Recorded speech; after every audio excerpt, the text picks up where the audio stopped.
All right, guess who's back in the shop? Man, that's a good looking truck. Well, if we go underneath and take a look, something interesting you'll find. Huh, there's a clutch. There's an exhaust. Huh, there's nothing in it. Well, oh man, look at the wear on that tire. She's standing up over here with bum third gear. So in this video, we're going to tear down the first generation 2005-2006 RA60F four-wheel drive manual transmission. 6-gear ratio, 4 underdrive gears, 1 direct, 1 over. It was like 4, 2.5, 1.8, 1, 2, 1, and then 0.8 are the ratios in it. I don't remember what reverse is. About $1,200 for a training rebuild kit, and I'll include a link to that from transmission parts distributors as I find it. All right. 12 millimeter. I use an extension. You don't have to. Pull this bolt out of this transmission fork selector thing. I don't remember what it's called. Shift lever housing. Yeah, I did this in the truck. I just pulled these 4 bolts and pulled the whole shifter out. I did not drive that roll pin out.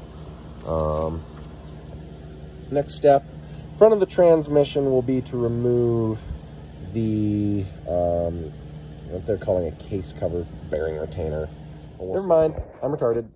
This is the case cover, whatever, the bearing nut retainer, on the back of the transmission towards the rear. I was struggling. Yeah. So we'll remove this, then we'll do that, and then we'll do that. But this looks like a pain in the ass, and it's a Saturday afternoon, and I might go home and crack a beer instead. So we'll see. We'll see. Right. So what I did for this guy was I shoved this punch down in there, and I suppose you could also use a pry bar, and I pried against it like that, and it kind of twisted it to the left, counterclockwise. So now that she's broken loose, I'm going to try to get my medium-sized pry bar under this corner right here. And there she goes. And of course, note the orientation of that with that little prying lip going right there. Just like that. Okay, at least I think that's how it went. Something like that. It's in the video. Okay, so there's part 1. Those are all 12 millimeter bolts. So I've broken those loose. Now what do? There's some shift detent we're supposed to take off. Detent ball plug, hexagon wrench, 10 mil. Oh shoot, I bought one of those specifically for something else. Remove the shift detent ball plug, and then the ball and compression spring. Yep, so it'll be a little ball, and then a spring, and then the plug. I'll show you that one. There it is. I got this fancy schmancy Carlisle 10 millimeter, and that's a detent plug. Shift housing, well, go to hell. And then there'll be a spring in here. And if I can find it, I'm gonna figure out where I'm gonna set all this shit. I'm gonna have to leave it in order. I need my magnet. Pull that little ball out. There'll be a ball in there that interfaces with the shift forks to hold it in gear. There it is. Oh, this has got the newer style. It's like a ZF shift detent. It used to be balls, but yeah, the ball bearing's in the end of it, and then this retains the spring. Ooh, I must have gotten some oil on the thing. Yeah, the spring fits down in that little hole, and just like that. Yep. Oh man, I'm getting oil on everything. Oh, there's gloves over there. I could use those. Nope. I think we're supposed to remove this nut now, but I don't know. We'll see. All right, so as you can see, right here, I've already unstaked the nut. I beat. So this is the nut, and then this is the, I don't know, output collar, output shaft, and this side I haven't unstaked yet. You can tell this sucker's never been apart because, well, it might be a Toyota reman unit, but I really doubt that. Truck had a new engine in it, though. It's not, well, a used engine from LKQ, but it was a Toyota original. So what you do is you take your punch like that, and you smack the end of it, and you unstake the nut until the nut's just passed, and then we'll have to figure out what size it is. All right, so it's been a week since I've touched this thing, and, well, you probably can't tell, but outside it is, it's like one of those Bob Ross paintings. It's like 20-ish below zero right now. Anyhow, so yeah, it's cold, so we're doing everything in the shop today. Yeah, we got that bearing nut off, the bearing retainer nut. I'll show you what that looks like over here. From the ground. Of course, the stake side goes out. There's the back of the transmission. Now that's a 60mm nut, or 2 3/8, which is what I used because instead of spending $80 on a Carlisle socket, I spent $24 on a 2 3/8 on sale. Not for impact use, my ass. That's exactly what I did. Now we laid this transmission down on the floor, like that. Now to get back together, that's another thing. But we welded this chunk of flat strap stick welder onto the input shaft splines of this clutch disc, and then bent it out. And then he was able to hold it just so I could break it loose. But when I torque it, what I'm gonna do is I'm gonna drill 2 holes in it, and I'm gonna fasten a couple of bolts, probably directly opposing each other on one of these pairs of holes to actually hold this sucker in place. So that way I can torque that nut and set the preload. Notwithstanding, that is how I did that. Yeah, 2 3/8 and a Milwaukee cordless impact gun worked wonders. Alright. You take the bent end of your pick, you can stick it in there like that, and then you can leverage against it lightly and use it. So, there it goes. Just like that. And then grab your needle nose pliers. Drop your shift detent. There it is. And keep that shift detent along with its spring and retainer screw. That screw is for this guy. Let's say the next step after we've removed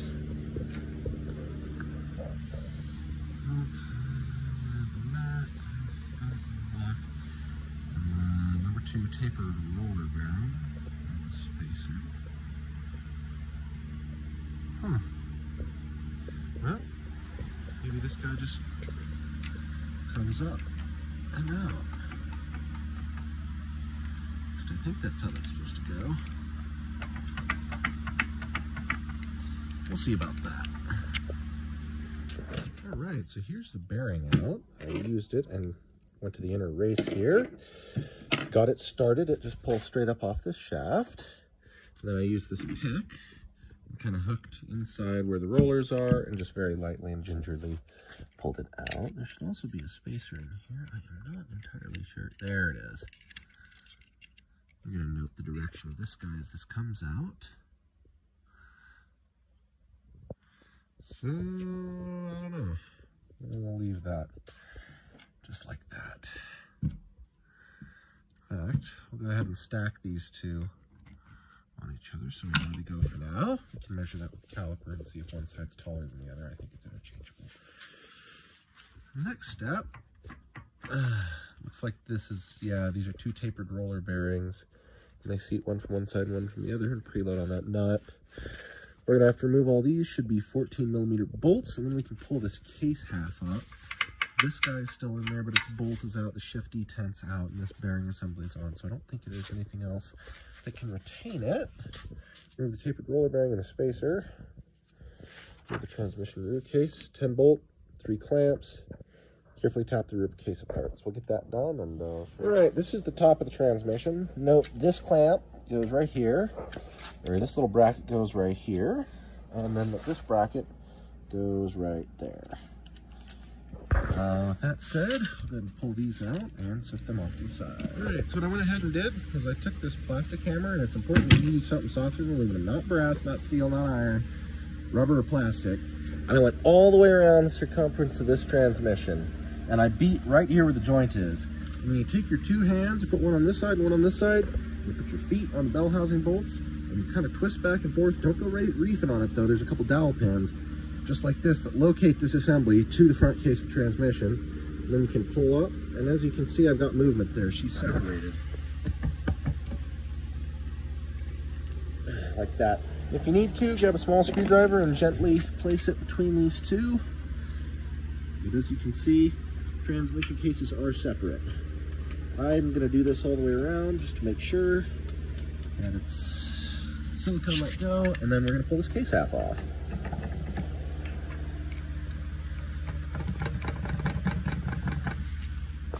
Alright, so now it says to remove the transmission fill plug and drain plug, which you should have done when you were draining the transmission of the vehicle. This is from the rear case, probably just so you can clean it, put new gaskets in it. Next thing that it says to do is remove the oil receiver pipe. So it's kind of a funnel. So as you can see, there's one dowel right here, and then there's two dowels on the end that fit down into these two holes in the transmission. I'm gonna set that there, and we'll go ahead and flip the page. Oil separator packing seal, I assume that'll be a couple of 12mm bolts. I'll show you that. And then we'll have to use a special slide hammer puller, probably have to weld something up here to pull out this bearing. Next thing I'm gonna do, since I keep kicking them, catch on my pants, is 14mm to pull these off both sides. I don't think that they're different between the sides.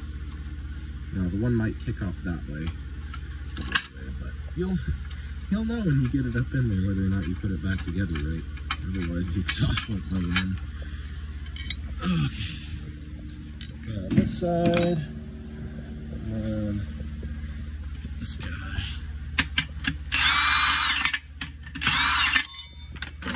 From here, on this side. Next thing that we're going to do, we're going to hear this packing seal for the bearing to hold some oil in it, I think is what this is. Excuse me. Oh, I had a beer at lunch and I am alcohol intolerant, as it were. It makes my nose start running something fierce, man. Tell you what. All right, so we'll go ahead and put that packing there, and then I think the next thing that it wants us to do is remove that bearing race, outer bearing race, probably from, yeah, from this side. So you want to use a slide hammer attachment to grab under these two lips, and then, yep, because there's a little groove, a little cutout right there, you can put your 2-jaw puller assembly on. Pull these bearing races out. I might not do that just yet. And then you'll do the same for this inside bearing race. And you'll pull this guy, should be a 12, to get out this roller bearing here. Alright, I don't know why I put my magnet back over there. That's kind of silly. Silly man. 12mm bolt. Install that right there. And then, oh, lost a little locking plate. That locking plate holds that bearing in. Go ahead and flip that packing around. I'm going to leave this napkin mostly empty, so that way I know this is for those bearing retainers, or those bearing races rather, and the bearing. So I'm not going to pull either of these out just yet. I'll figure out a way to hold onto this and use a slide hammer over there to joint those. The next thing that we're going to do is work on getting this oil retainer plate or shield or whatever this is out of the transmission case. And then I think we got to remove like 2 bolts on the side, and we can beat this middle case. You can see there's a seam here. We can beat this middle case out and get the shift rails and everything disassembled. So we'll work on that and hold this aside. We're going to skip steps 10 and 11 for now until I figure out how to do that. All right. These 2 12mm bolts, pop them loose with your gun or your ratchet or whatever you have, and then pull them out with a magnet before you try to twist this sucker. When it's in there, this dowel pin's going to get in the way, so you twist it this way. Oh, you twist the oil separator this way, then you pull it out this direction. Otherwise, it'll be kind of a bear to get out. Yeah, I think that's about the only thing here. I might have to pull this shift rail. No, we'll look at the instructions.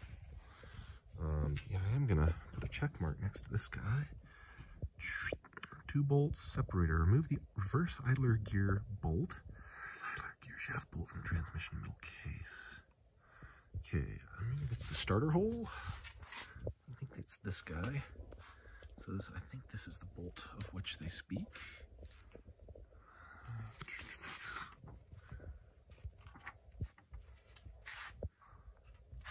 maybe? Yes. Yep, so you can see there's these two screw holes right here correspond to these two screws. There's this hole, it's right there, there's that cutout, and then there's these two right here, and there's this guy and that, and so that's the bolt that we need to pull. Looks like 14 mil. Let's go ahead and grab our gun to do that. Oh my lord. Alright. Oh, it's full of schmoo. Good to know. Another rag. Alright. Oh, something's got a special end on it. It's pointy. So put that there. Oh, come on, honey. There. Reverse gear idler bolt. Doesn't look like anything really came loose in here. I will remove this oil separator as well from down in the case. As you can see, it's got the two plug ends that go into those two holes. Oh, can't see shit. Down in there. Just like that. Comes out in that orientation. It smells like ass and kind of like dilly bars. It's the weirdest thing. All right, next thing, we'll go ahead and remove the 11 bolts and then tap the middle case out. All right, so this is your throwout bearing, and note that this end goes to the slave cylinder, this end goes up against your your pressure plate, and that will squeal if the clutch is not adjusted properly and out, and then this goes on your stud. That end right there goes on this stud, and with all the nasty schmoo on it, I've put right there. Then these bolts, which line the inside of this transmission bell housing here, that one right there, that one right there, there's one up in here, one up in there. They're going to be the ones that you need to remove to separate this. Okay, so I set the gears on this chunk of wood just because I like having something softer than the gears instead of chipping the concrete or worse, breaking a gear. I'd feel real stupid if I did that. So let's go ahead and pull those out. There should be 14s on an extension, and we'll get this case off. All right, so there should be 8 bolts in here in total. 1, 2, okay, you didn't see that probably. 1, 2, 3 short ones, and then 1, 2, 3, 4, 5 long ones, and then we'll flip this guy back up. You'll need a thinner walled socket to get that bolt out. Right there, as you can see, I kind of marred the housing a little bit. That's fine. You don't even want to see that. And then you'll have some bolts like this guy right here and that guy down there. You have another 3 bolts to pull out to make a total of 11. All right, should be these 1, 2, 3 short bolts on the outside. Set those there. And then take the plastic hammer and knock around the outside.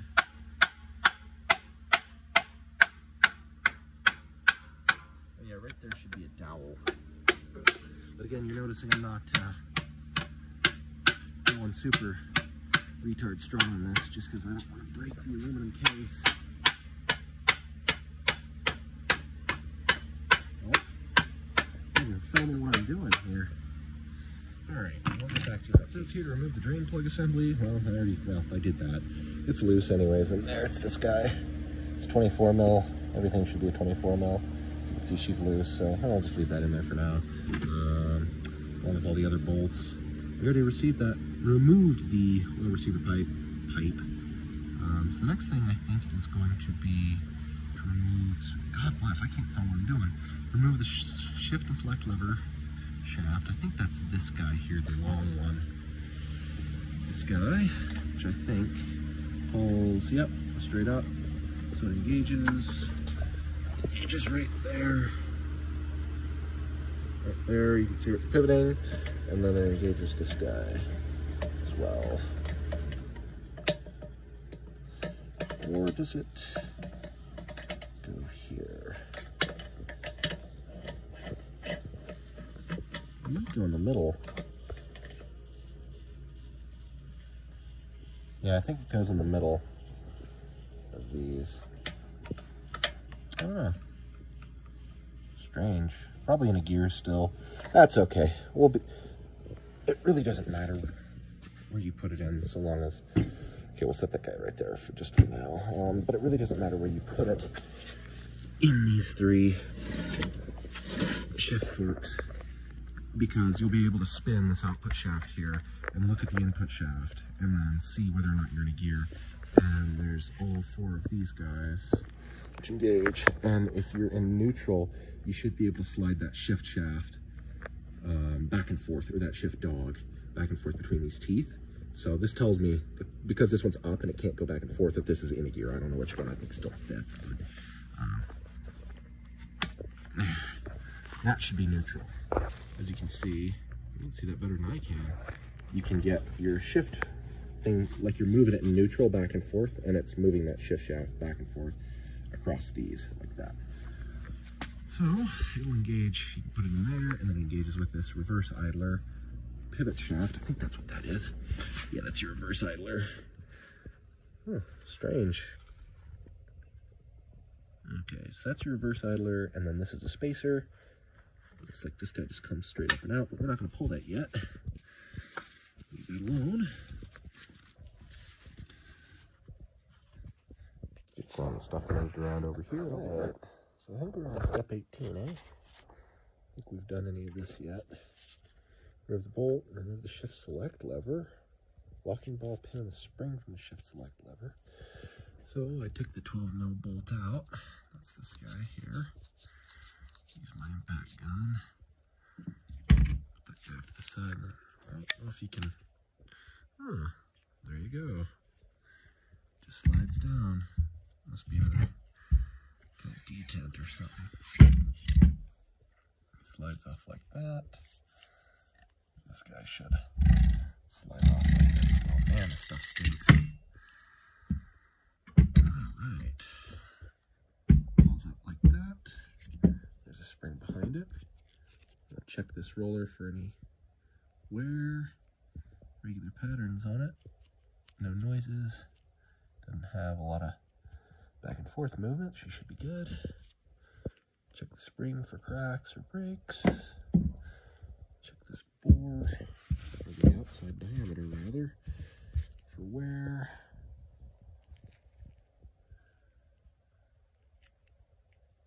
Can't see much of nothing on it. Let's go ahead and put these over here. Out of the way. That toe. Up there. And we'll see what's next. Locking ball pin and spring from the shift and select levers. Screwdriver. Well, just kind of pull it off the other way. It doesn't really matter. That should look like that. Alright, remove the backup light switch. On the side. This will be on the right hand side of the transmission. Right there about midway up. That's the top and that's the bottom. Go ahead and... Oh god, this 12mm is fucked. Pretty sure that's...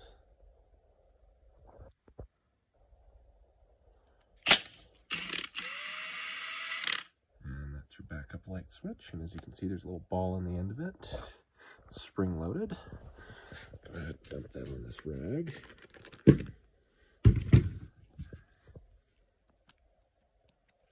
See, she's ball spring loaded. Okay, all right. So the specification is between 4 thousandths and 22 thousandths thrust clearance. So that's up and down or in and out clearance here. As you can see, 12mm does not fit. I started at 22 and I've been working my way down. 11mm just barely fits. And, oh no, 10mm slides in easily.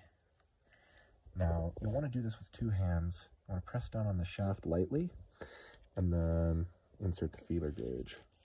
And that will indicate the amount of thrust. So we got 11 thousandths here, which is halfway between 4 and 22, roughly. As you can see here, 3.9 or 39 10,000ths to 217 10,000ths, or roughly 4 thousandths to 22 thousandths. So, yeah, I think we're good. Step 22, remove the reverse idle gear shaft and this set of needle bearings. I think along with the gear. The gear will come out after we pull the shaft. I get a spot for it. Go ahead and pull this guy up and out. Note the orientation of this shaft as it comes out. And that hole is for that reverse idler screw with the pointy tip on it. And that pointy tip comes through that. And I think it indexes with one of these shafts. Maybe? I don't know. I didn't see an index with one. And then we can pull this gear up and out. The bearing falls down. Note that this thrust surface with the 2 oil cutouts, those oil cutouts are so that way oil can get in and get out. Go toward the front of the transmission, and that these 2 thrust surfaces go back, that the reverse idler rests on. And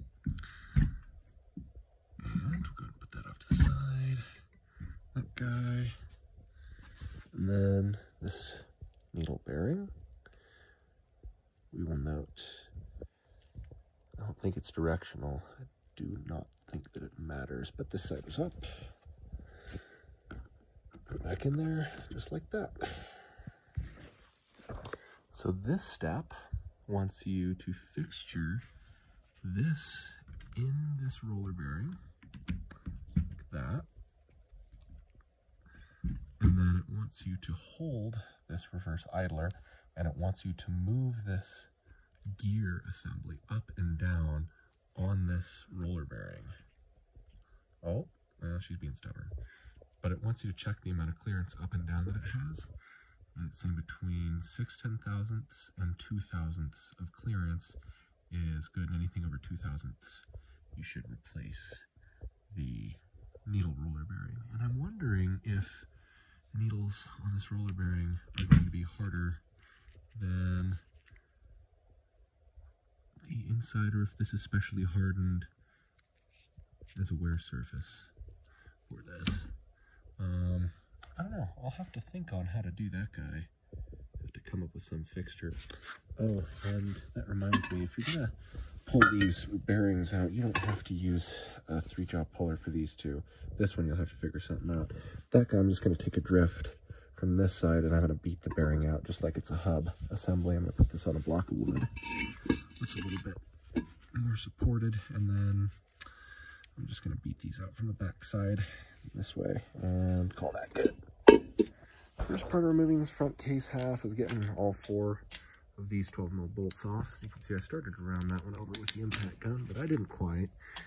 Not getting enough room to get in there with the impact socket. Of course. I broke her loose with the ratchet. They're not terrible tight. Anyhow, go ahead and get all these out.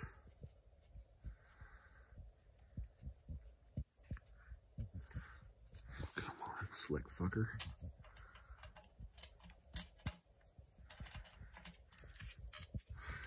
But as you can see, they got some coating on the end of them, probably thread lock, to keep them from sliding out. And then I'm gonna call Napa and see if they got a 27mm hex head. I'm gonna need one of those for pulling the front bolt out. This guy, let's grab a rag. Yeah, as you can see, 27mm hexagon wrench. And this camera does not like my headlamp. Fucking piece of shit phone, eh? There it is. There's all 4 of those from that interlock plate. And as you can see, those are unlocked from the transmission. I don't know if there are any dowels or not to locate them. Probably be smart anyway. 2 things. First of which, for this guy, I'm going to get a bolt. Thread pitch doesn't matter. Head size, either 1 1/16 of an inch or 27mm hex head. Come out, I'm going to thread 2 nuts on it, and I might weld them. And then I'm going to put whatever size socket I need to fit them on there, and I'm going to use that as my tool to get it out. I'm not spending $60 on a fucking socket. Instead, I'll spend $3 on nuts. For these guys, you can see there's these 2 cutouts here. Man, I must have got some oil on here. To get this inner bearing out, all I had to do was push with my hand with this drift. To get the back bearing out on the inside, or toward the rear of the transmission, I did have to beat from this end. Or maybe it was the other way around. But it was very, very light tapping. You could get this out with a plastic hammer. Shit, you could probably get it out with your fist. I don't know. I might put some, like, locking compound or RTV on the inside of that just to prevent the bearing from spinning, because it was very loose coming out of there. I'm also going to inspect that housing bore where that goes into for wear marks for scoring, to make sure that it hasn't been spinning inside the housing, because I'd sure hate to put bearings and synchros in this thing and then have the fucking outer bearing race on the rear bearing fail and then have to get a new case, or have it welded up, TIG welded and repaired. But yeah, no, it looks fine. And I've had it happen before on hubs where the inner bearing race is spun, but you can run your finger along it and catch your fingernail on the ridge that's created. And you can also see radial score marks where the bearing race has been spinning. This looks fine. It's probably just a little bit loose, so I'll get some gear locking compound or something like that. Very small amount so you can actually get the bearing out, but just enough to kind of lock it in place. So that way the bearing doesn't spin. The action of the nut to compress it in also helps a little bit with expanding the bearing race out, because you've got load forcing those roller bearings into the bearing race, which forces it out against the housing. And it's got this ribbing to reinforce it. So I'm not going to go tard strong on it, but I am definitely going to do that locking compound. The other thing that I was going to mention, I don't know if I've mentioned it before, I am probably going to bring at least the cases to a machinist to have them put it through the parts washer, just because I don't really want to have to clean all the inside and outside by hand and get all the nasty goo out. I mean, I could do it with kerosene and brake clean, but it might be nice to just spend the $80 and have them clean all the shafts, all the gears, and then all the cases here. And then I can clean the small parts by hand, of course. But I don't know if I'll do it yet, but I'm definitely debating doing that just because it's a little easier that way. Saves me the headache, so. You can start upright this time? Piece of shit phone. All right, hexagon wrench, 27 mil. Well, you can either go out and spend however much money on a hexagon wrench, or you can spend $5 on a nut and a bolt. So this is an M18 bolt, and it has a 27 mil head. And this is an M20 nut, M20 by 150. I think these are both by 150 coarse thread. Inside diameter is 20 mil, and it's a 30 mil outside diameter. So you can see 30 mil, or maybe you can't see. Yeah, there's 30, right? So you weld the 30 mil on there like that, and then you got a 27 mil head. You can take, and you can't see shit. Stuff in there like that. Look at that. We're gonna zip that out with our impact gun. I think it's left-hand thread. And yeah, I'll be able to get to that snapper. All right, so this cocksucker came out left-hand thread, lefty-loosey. If you don't want to weld a nut on, you can also take 2 M18 by 150 or whatever thread the bolt with the 27 mil head is, and you can screw one nut on, screw the other nut on, maybe red Loctite them together if you don't have a welder, and then put a wrench on the first one and crack her loose.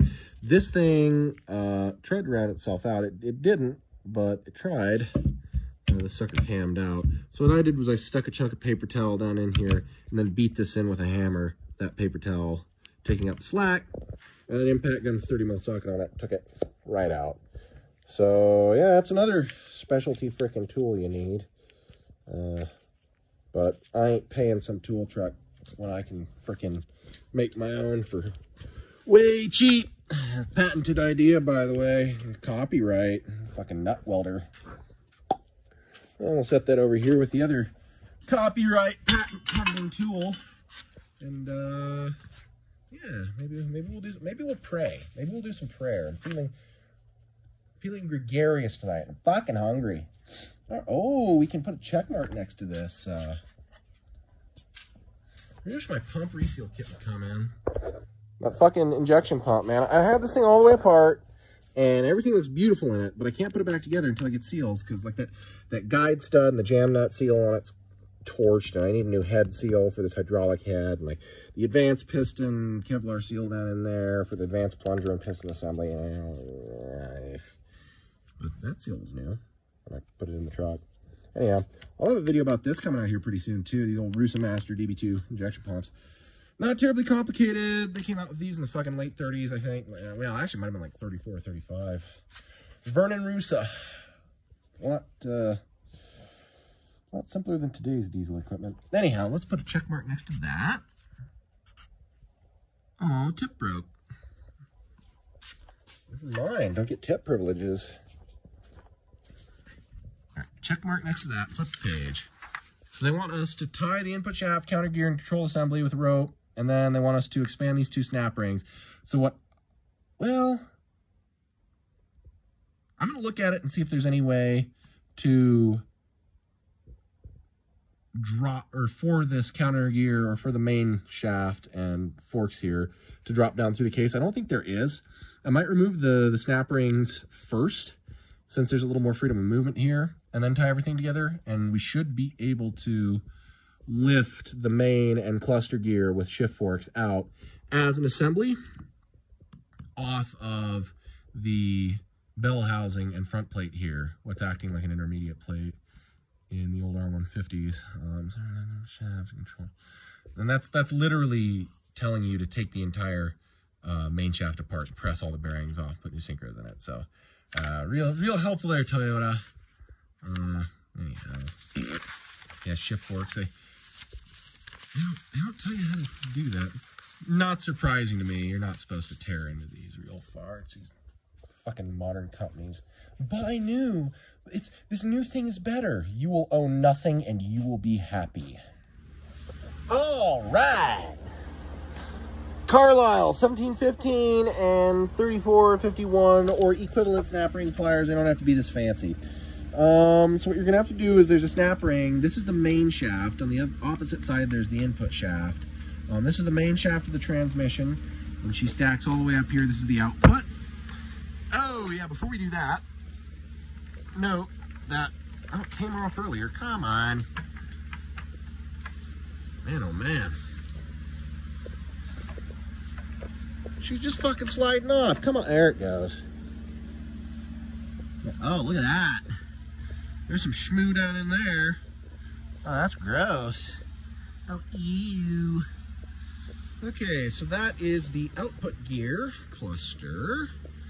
And we'll have to figure out a way to get a puller or press to pull the bearing off. God damn it. Whatever. This roller bearing will probably also, yep, slide straight off. And that synchronizer, we'll go ahead and pull out so we don't lose it. Yeah, you'll want to look on these synchronizer teeth when you run your finger along them bare to see if these thread teeth are sharp. In older transmissions, they used to actually be cut like a thread.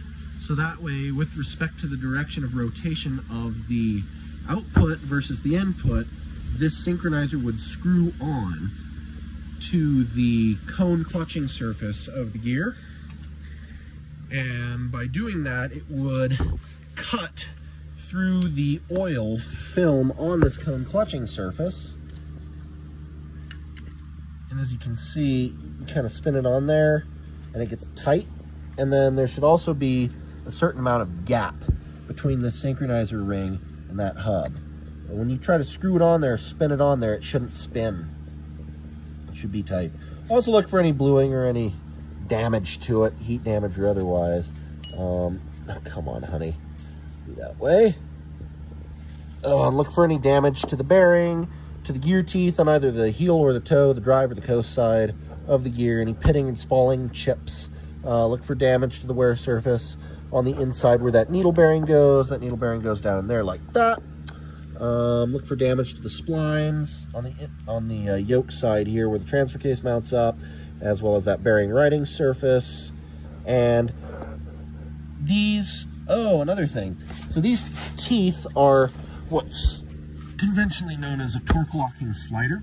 So this is a misshapen pentagon. It has 1, 2, 3, 4, 5 sides on it.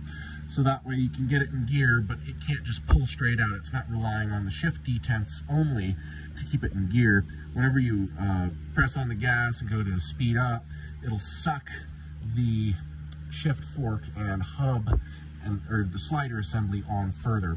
Now that can be deleterious to these synchronizer rings because it can force them up even further, and it can damage the both the teeth, but more importantly these dogs on the outside. But that's more a problem in old 4-speeds than in these more modern transmissions. Okay, so that's that synchronizer. I believe this one's 6th gear. This is overdrive. So we just took off 6th. Yes, that was the 6th gear assembly. This is 5th. I think this is 3rd and this is 4th. This is 2nd. This is 1st. And then this guy whose teeth are going in the opposite direction, who spins freely, is reverse. And how I know this is reverse is not only because the teeth are going the other direction, but because the reverse idler is a spur gear that sits off to reverse the direction that this gear is going to be rotated, is not currently engaged, right? Because this one changes direction here, changes direction back here, say you're in 5th gear, which is 1 to 1. So it changes direction again, so it's going the same as engine direction, versus this goes to a spur gear, changes direction once, then changes direction again, then changes direction again through the output shaft. So it just goes to show how traditional manual transmissions work anyhow. They've worked this way since the 30s. There's a pretty good explanation by the Chevrolet Motor Company from like 1937 about how the old manual transmissions work. Those had clutch sleeves in them, and the original ones weren't synchronized like a big rig transmission, but this has been around. These sort of yellow metal synchros have been around since the 1930s, 1940s-ish. Oh, another note, the yellow metal in these transmissions will wear out if you use gear oils, hypoid gear oils with sulfur additives. They'll eat them. I don't know the chemistry behind it. I've read it and I don't remember. Anyhow, so use the appropriate manual transmission oil for these. I mean, shit, you could probably get away with running like 1540 in them or something. It's just a set of roller bearings and a set of brass synchronizer rings. I mean, I run 530 in the winter in the T19 and 1540 in the summer oil, and that has the same just brass synchronizer rings and roller bearings and needle bearings in it. There's not really any difference, I don't think. I mean, you could call Toyota's engineering department and get one of their metallurgists on hand and see if there's any special oils you can't use in these, but I have heard horror stories on the forums about using the API GL5 7590, 8090, or 175 SAE 75 W140, sorry. You get my nomenclature correct. But anyhow, so the next thing I'm going to do is go grab the engine hoist, tie these 3 together, and then lift them up. And then I'm going to take this snap ring loose. Well, no, God, I don't know. I'll probably take that other one loose, work this guy up and out. Man, I almost wonder if I could take this one out now. I really almost prefer to. Oh, cool. So this is a wear surface that's retained by a snap ring. I don't think this is part of the shaft. I think this is a separate inner bearing race for that needle bearing.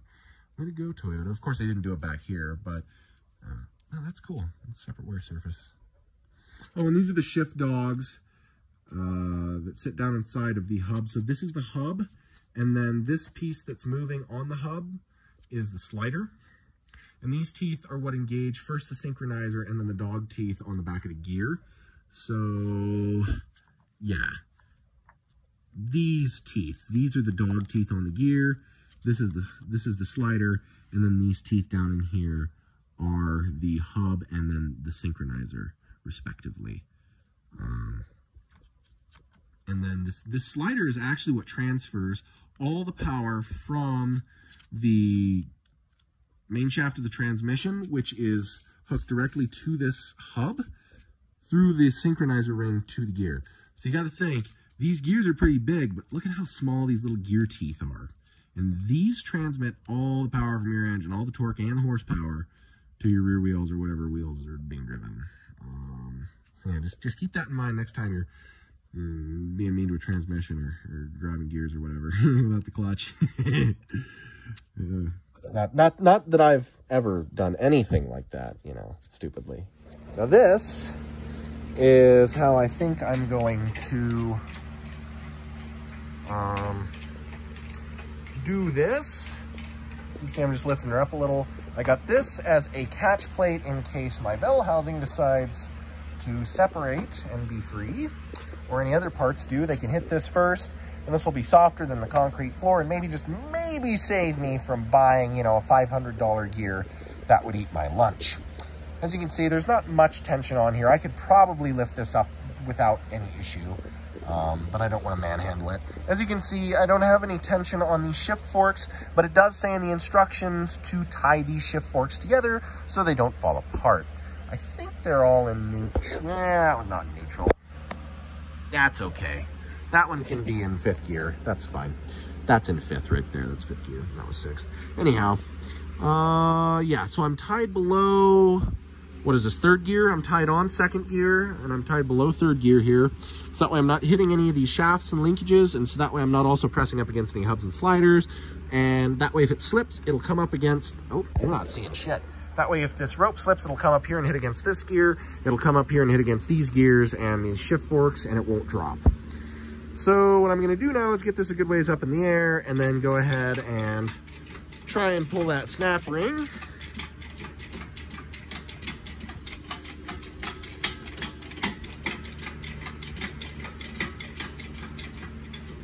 This fucking lift is just perfect for pulling IDIs out of these trucks, man. Stock height truck, you can do it. You don't have to pull any of the trim panels. It's pretty freaking good. Oh, I find new uses for this thing all the time. And what you're gonna want to do is get under it. Oh, stiff. Oh, yeah, you're gonna unfortunately have to get up under it.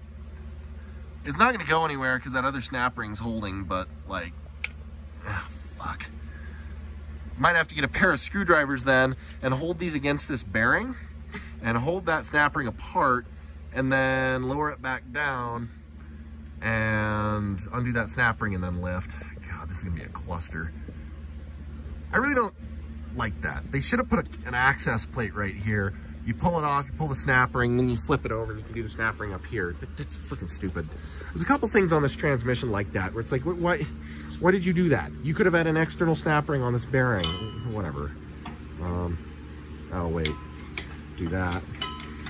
So yeah, I'm gonna get a couple screwdrivers here. We'll get that sucker pried apart as best we can. I'll show you that, and then set her back down, get that snap ring out, and try to lift this guy. So what I've done up to this point, not very orthodox, but so I stuck a small pocket screwdriver, I'll show you it in a minute, and a pick on the two sides of the snap ring. I use that plastic hammer, just lightly get them in there so that it wouldn't fall out when I turn it upside down.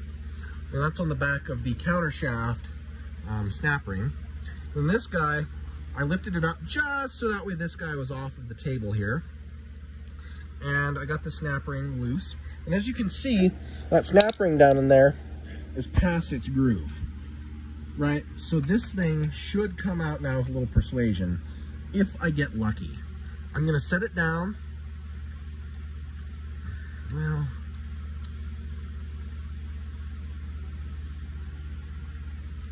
I'm gonna set it down real gently here, and then I'm gonna try going from the backside, laying it down, and then beating on the input shaft, and doing the snap ring at the same time, and see if I can't get this fucking thing apart. God, this is dumb. All right, you're learning along with me. Straight pick is already in there. This fucking screwdriver fell out, piece of fucking shit. Anyhow, so you can see I get these both stuffed in there as far as I can by hand. You can see what I mean by beating on it. gonna take it like that. Give her a couple smacks. And I'm gonna go up here with one hand, do the snap ring, and beat from the other side. I can't very well film. Well, now my phone's a slick piece of shit. I'll show you what I'm doing. So, after beating this guy out in the aforementioned manner, you can see that bearing is out past that snap ring down in there. Come on, focus, prick. So that one's past that snap ring. You can see this snap ring's in front of this bearing. So what I did was I took my left hand, held the snap ring apart with a pair of pliers with like my pinky and my thumb, and then I held a drift against the outer bearing race here. And then I used my right hand to gently hammer on it, and I fucking nicked that oil shield back there, so I'm gonna have to figure out that. Probably epoxy it back together and then grind it down. If I can get away with it, I might have to buy a new one. But now that that's out, I'm gonna go ahead and beat on this input shaft.